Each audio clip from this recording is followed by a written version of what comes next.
saya memutuskan menjadi kuasa hukum karena ingin menegaskan tidak boleh ada penggunaan kekuasaan yang kemudian membungkam sikap kritis dari orang-orang bahkan jika berhadapan dengan mantan presiden sekalipun.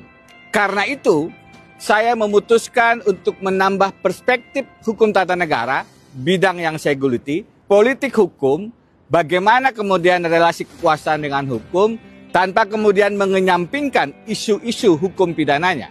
Tata negara dan politik penegakan hukum adalah perspektif yang harus diletakkan sebagai fondasi dasar pada saat kita melihat dan menganalisis masalah ini. Karena apa? Karena mantan Presiden Jokowi telah menunjukkan bagaimana beliau merusak tatanan demokrasi, terutama di masa-masa akhir jabatannya. Cawe-cawe dalam Pilpres 2024. Kemudian adanya putusan 90 yang menjadikan Gibran memenuhi syarat sebagai calon wakil presiden adalah bentuk-bentuk pelanggaran konstitusi yang sekarang berlanjut dengan mentersangkakan warga negara yang bersikap kritis terkait dugaan ijazah palsunya. Karena itu, saya merasa wajib melakukan langkah advokasi hukum untuk menegaskan tidak boleh penggunaan kekuasaan atau siapapun yang merasa berkuasa menentukan arah penegakan hukum.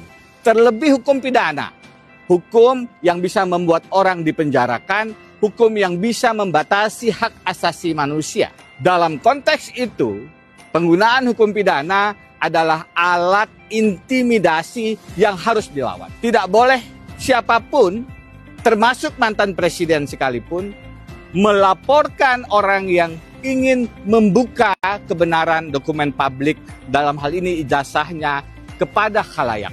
Justru seharusnya yang sudah lama kita tunggu-tunggu, mantan Presiden Jokowi harusnya dengan gentleman menunjukkan keaslian ijazahnya.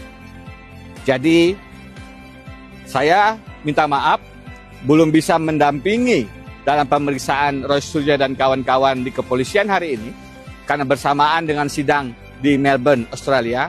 Tetapi insya Allah saya akan terus membersamai, melakukan perlawanan terhadap penyalahgunaan kekuasaan yang mengintimidasi, yang mengintervensi penegakan hukum, apalagi hukum pidana di tanah air.